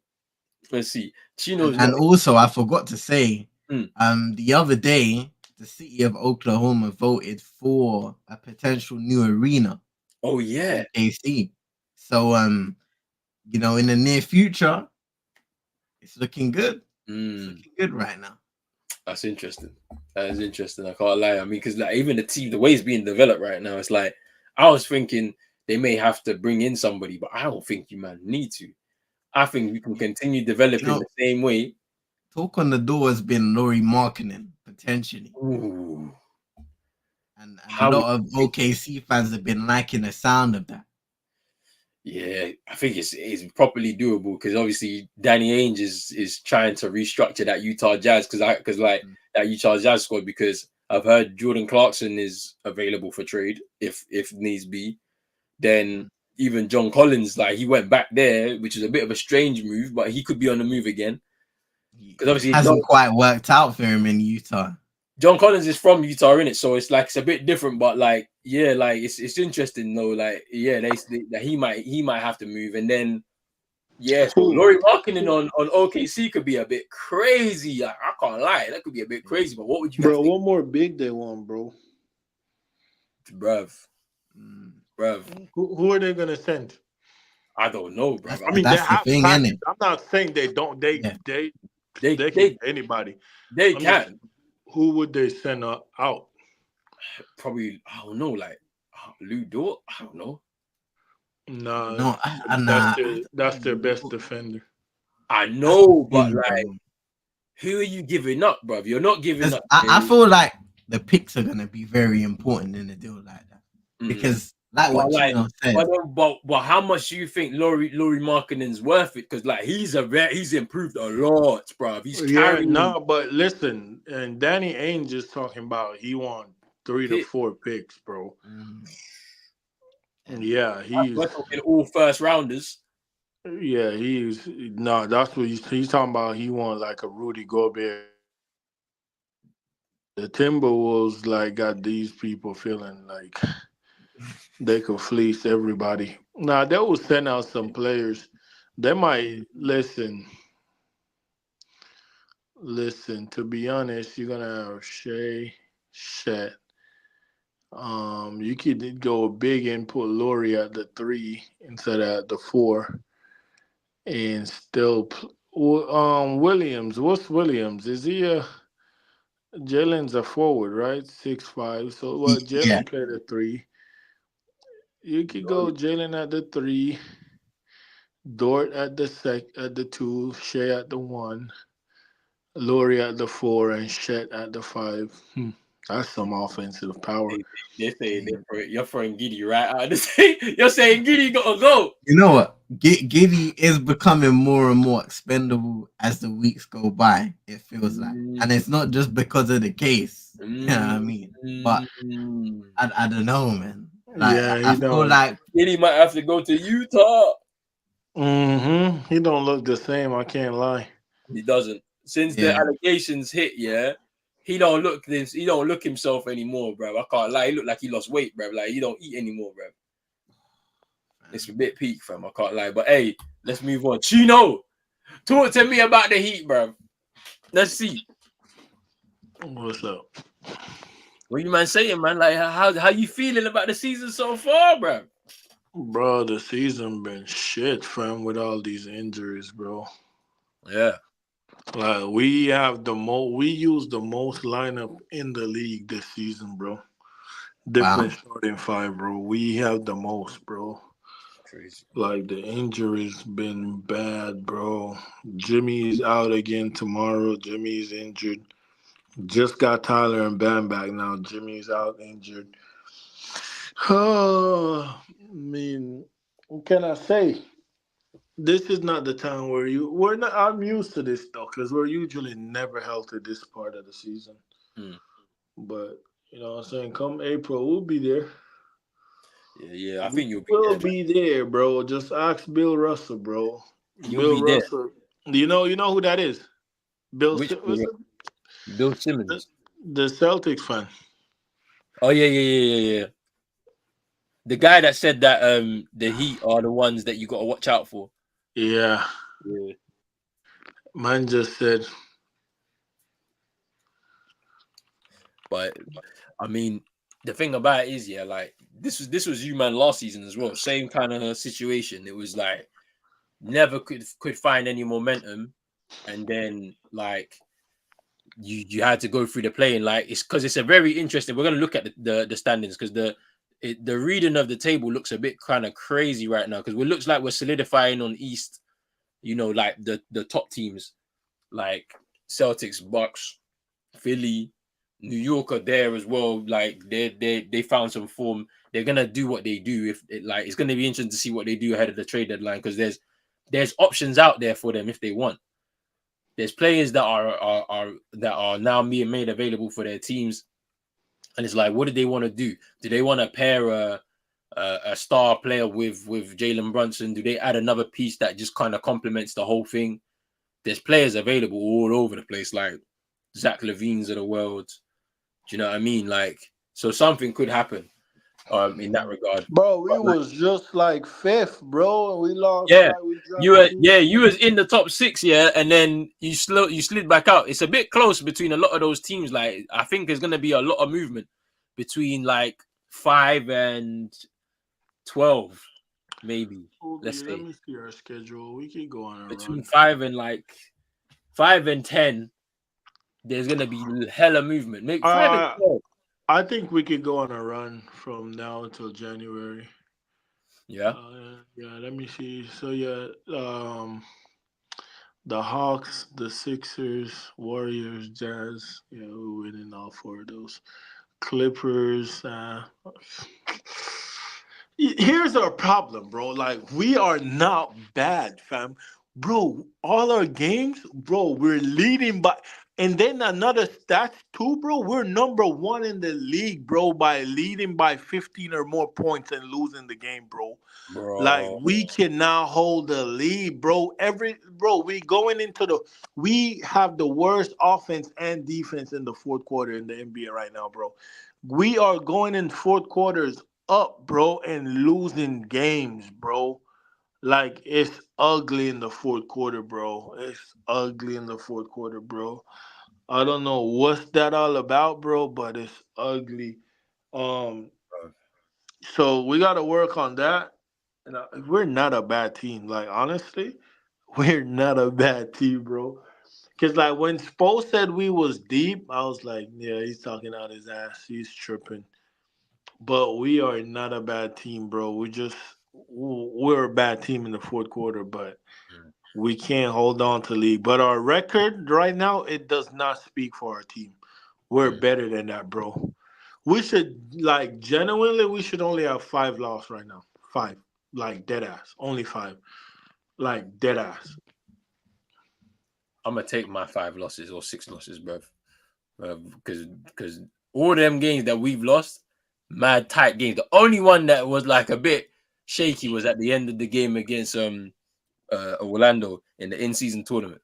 Mm. That was the one where I was like, because they knew that like there was still another game to save it, so they stopped playing, and then the Magic just kept scoring in it to bring up their points differential. But either way, it didn't even matter, and then it didn't even matter anyway because we lost to the Pacers in that game, the quarterfinal. But yeah, man, I'm gonna live with my 6 losses, man, because to be honest with you, they ain't even been that bad. Overtime, tight No, game, my losses have been horrible, bro. bro. Fucking horrible, bro.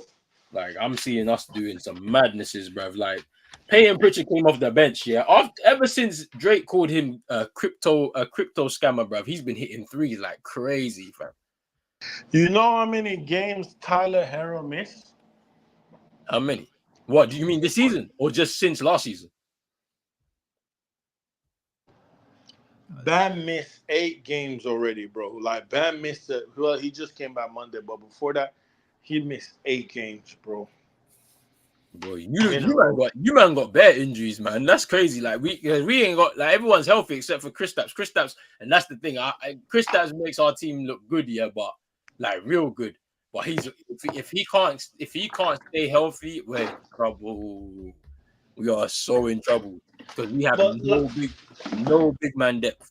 like I said though, I think we'll be all right when April comes around.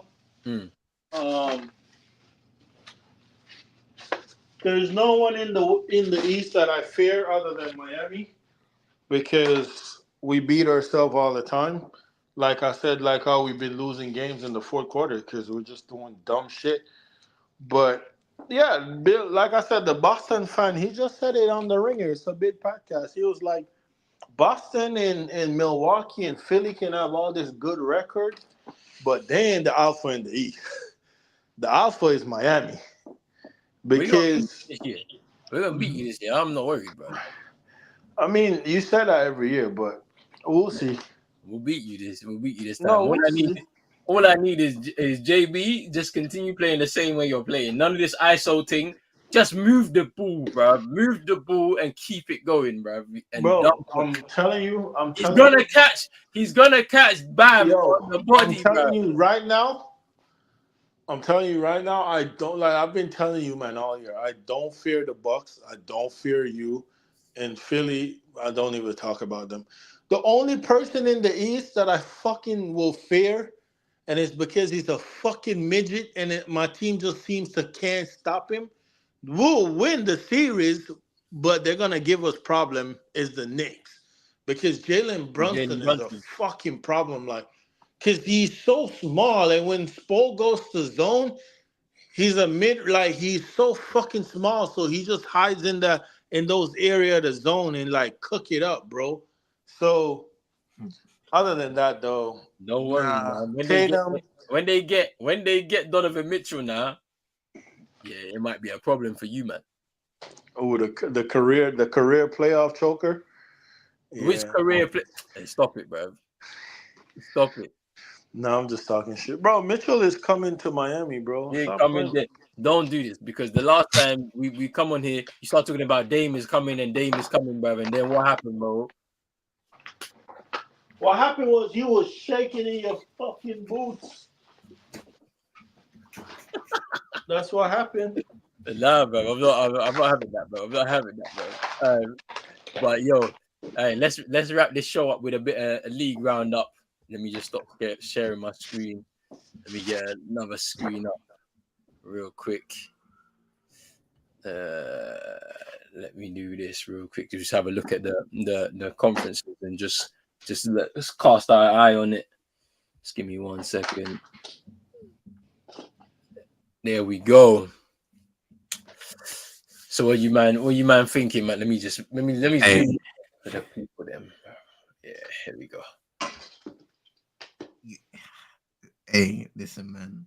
Spare some thoughts for the Cleveland Cavaliers. We were speaking about this before, bro. Lost Darius Garland and Evan Mobley to injuries that will both be at least for several weeks.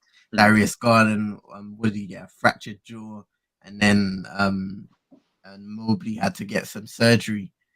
So yes, it's even though they're in a playoff spot right now, it could be a tough period. Can Donovan Mitchell guide them through the situation and kind of be the guy that a lot of people expected when he went over to Cleveland originally. We've got a blockbuster game happening at 12. Detroit basketball, bruv. They're on a 24-game losing streak. And Utah Jazz, injuries left, right, and center. Markkanen's not playing. Jordan Clarkson's not playing. Taylor Horton Tucker, a whole lot of players for Utah are not playing tonight, bruv. So everybody's looking at Detroit and saying, now is your time to shine, bruv. Stop the streak, bruv. We were talking about the Clippers ending the streak. These men are on a 24-game losing streak. How does that feel, man? And I know that Monty Williams had some comments about it a while back, yeah, and I was just like, man, I feel sorry for everybody involved, bro, because I don't know how that must feel to be on a losing streak that much. You know what I mean? Like, boy, I don't know what to say. Boy, I mean, I'm looking at the standings. It's interesting. The Pacers since the in-season tournament, they've had a pretty bad run of form. I think that defeat really cut them pretty deep because obviously, as we mentioned, young team, not really gonna taste success really in the playoffs. That was their opportunity to maybe make a marker and give their players a bit of a confidence booster, and it was a really bad defeat against the Lakers, to be honest with you, for them. And they haven't really recovered the same since. Halliburton hasn't looked the same player since. Confidence knocked a little bit. So they've dropped out of that top 6 now in 8th. Brooklyn Nets and 151 points against the Clippers last time out. Defense is a problem, innit? It's a big problem for sure. And like obviously you're looking at 9 and 10. Like the Brooklyn Nets, the Atlanta Hawks, they're gonna be in and around those playing spots. To be honest with you, it's all about who's gonna make a push for that top 6. To be honest, out of those teams, with the Cleveland Cavaliers probably dropping out, Orlando Magic are in a really good position after a great start to the season, but also they are finding themselves in a bit of trouble now, losing their last 3. They lost 2 to the Celtics and then lost last night to the Heat. So it's going to be interesting to see if they can maintain their position in that top 6 as well. And then below those playing spots now, you already mentioned the Detroit Pistons. Washington Wizards are right there with them too. I mean, they're not on no mad losing streak, but they've lost 23 games as well. Toronto Raptors may have to restructure and reshape their squad with a lot of rumors surrounding OG Anunoby and Pascal Siakam with moves ahead of the trade deadline. So we don't know where they're going to be, to be honest with you, by the end of Feb. And the Bulls, same kind of situation, rebuild time. Caruso, DeRozan, Zach LaVine. Where are they going to end up? And how does that reshape their squad too? I just don't know. I don't know. That's the thing, right? Because you'd think now's the time to make changes. And funny enough, the Bulls have got some decent victories since Zach LaVine's been out. Yeah. But it's like, yeah, I don't know if that is much to hold on to at this point of time because you know the roster that you assembled was supposed to take you to the top, and now you're closer to the bottom. Yeah, man, they're in trouble. Yes, Chino. Chino. Oh, I don't know. I might be doing something real quick. Might be doing something. But let's move over to the West now before we wrap this one up. But the Timberwolves obviously lost last night against the Sixers. But they've had a great start to the season as well. Really locking in on defense, and obviously that's being led by Anthony Edwards. Like he's been actually showing more effort on the defensive end of the floor. He's kind of almost yammed one on Embiid last night. Yeah, I know. I see that highlight too, bro. It's kind of crazy. The Clippers, obviously, on their 9-game winning streak, pushed themselves right into that top 4 spot in the playoff picture. Where, you know, when you start racking up these games, you can really shift your way up the standings in the West specifically because, you know, it's a very close knit type of situation. To be honest with you, because Golden State, you look at them over 11. I know I've skipped over some teams, but they won their last 3 games. They were looking a bit shaky, but they're going to be getting themselves closer to 0.500, you know, and that's just as an example. The Mavericks, who were number 2, where OKC were, have now dropped down a lot, you know, now into 6th, and it's like this is what happened to them last week. They had a very good top 4 position, and they just kept sliding, and they were just out of it. They decided to go. Man, like, you know, was doing stuff in the background, but yeah, the Denver Nuggets keeping themselves afloat. You know, I'm wrapping presents. Yeah, see, look. Say no more. The Christmas thing. Hey, tomorrow, me, I got more to wrap up, bro. It's a madness. But yeah, the Denver Nuggets doing their thing, keeping themselves in position. Obviously, they are suffering a little bit of hangover after that, or they did at the start of the season. They did suffer a little bit of hangover from the championship win last season. So, but I still expect them to push ahead. They may even end up top of the conference again, you know, because they just have the talent, they have the ability, they have the know-how and stuff like that. Interesting when you're looking at that playing picture, though. Houston Rockets in 9th, Phoenix Suns in 10th. The Phoenix Suns haven't been able to get their big 3 on the floor. So, you know, at certain points, guys have been trying to carry them into that position, and that lack of continuity on the court with a weakened depth as well with some of the guys that they've got in terms of depth. You know, I don't know where it's going to lead them. They need to figure it out quickly. Otherwise, it might be peak because everyone was tipping them to win the West with their big 3, and it's just not really come together so far. Oh man, it's tough. I mean, the Lakers, yeah, since the since the playing tournament, well, in-season tournament, I keep on saying playing in-season tournament, they've lost 4 out of their last 5 games. And now look, they're in 8th, but they could get passed up real quick if they continue. Lost their last 3. Houston, even though they're on a losing streak as well. Phoenix are trying to get back up there. I know every time it feels like a troll, right? Because we see Bradley Beal's there, and then one guy's out, or KD and Booker's there, one like Bradley Beal's out. It just feels like their big 3 is a massive troll in terms of fitness. So they're gonna need to put that together. Golden State, we've spoken about them. They're on a 3-game winning streak now, and hopefully maybe for that they can start putting things together because it's been a terrible start and they're without Draymond Green. I have liked what I've seen in certain games from Jonathan Kuminga. He's played with a level of energy and urgency, which I think a lot of Golden State fans will enjoy and see if he can keep that up. Most importantly, especially in the absence of a Draymond Green, guys need to step up and be counted for at the end of the day. A team that I want to tune into more games for is Dallas because I feel like I haven't seen enough of Kyrie, and I know he's out injured now. unfortunately, he got that injury when Dwight Powell kind of fell onto his foot, his ankle. But like, I feel like I haven't seen a lot of Kyrie coverage at all this season. And I don't know why that is, because Dallas did have a good start to the season. They may be tailing off ever so slightly, but they did have a good start to the season nonetheless. But yeah, there's a few teams in there that I want to pay more attention to. We know about Minnesota, the Clippers, they're on a hot streak, but yeah, Memphis, could they be on a resurgence right now? Who knows? Ja Morant on the way, and yeah, we see the Spurs at the bottom there. They're still trying to put things together with their young team. Everything may not be working out, but hey, Wemby is Wemby, and still. Yeah, for sure. No. Wemby's still doing his thing. I mean, it's gonna be interesting to see how this West shapes up, man, at the end of it, because there's just so much that could happen in between now and the end of the season, even now and the trade deadline, because there's moves to be made.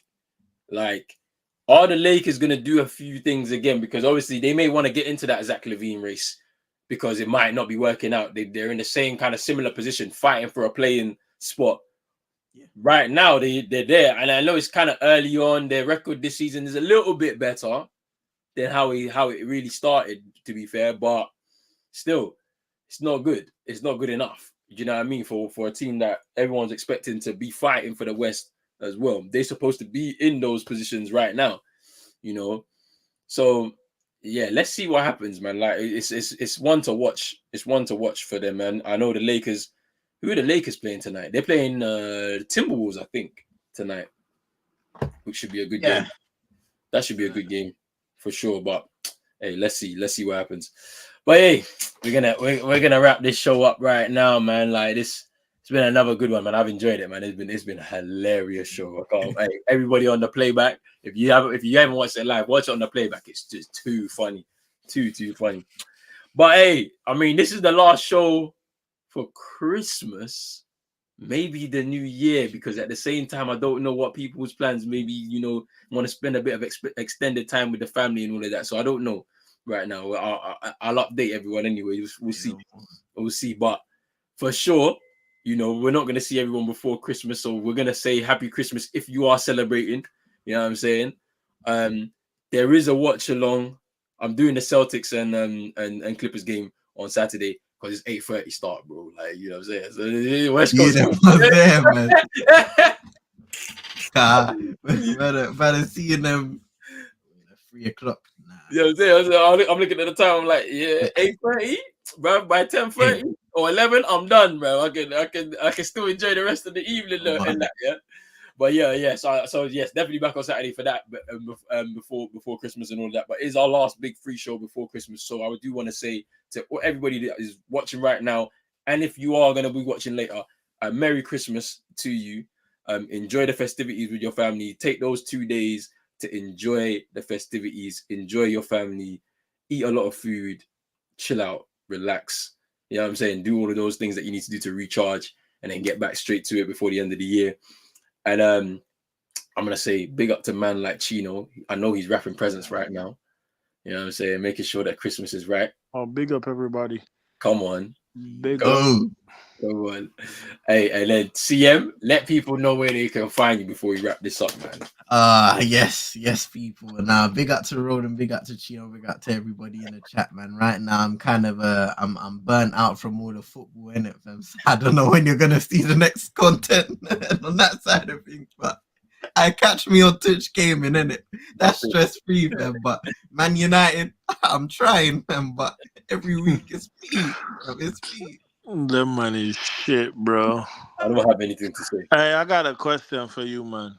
When Sir Jim comes in, we're cooking. Yeah, of course. Yeah, look at you. You sell out. You sell out. Nah. When Sir Jim comes in, we're cooking. Hey, bro, fam. Turn off the green screen. Show us the boxes. Show us the boxes. You're a sellout. When Sir Jim comes in, we're cooking, bro. Are you mad? Hey, sign the papers, fam. Sign the papers, Jim. Jim's at the wheel, bro. You know what I'm saying? Hey, give him the contract, sign whatever you want on it, slap it in front of him. We're back, man. Man We're United back, are Man back. United is back. Oh man. Hey, fam. Nah, but yo, big out to everybody, man. We're gonna be back, definitely in the new year for sure. But if we do come back before Christmas, I mean, yeah, you'll see us in it. It's all good, but let's take the time to enjoy with the family and friends and all of that. Enjoy the festivities before Christmas. Big up to everybody. Make sure you hit that like button, subscribe button as well if you're new. Hit notification bell, all that good stuff right there. We out. Peace.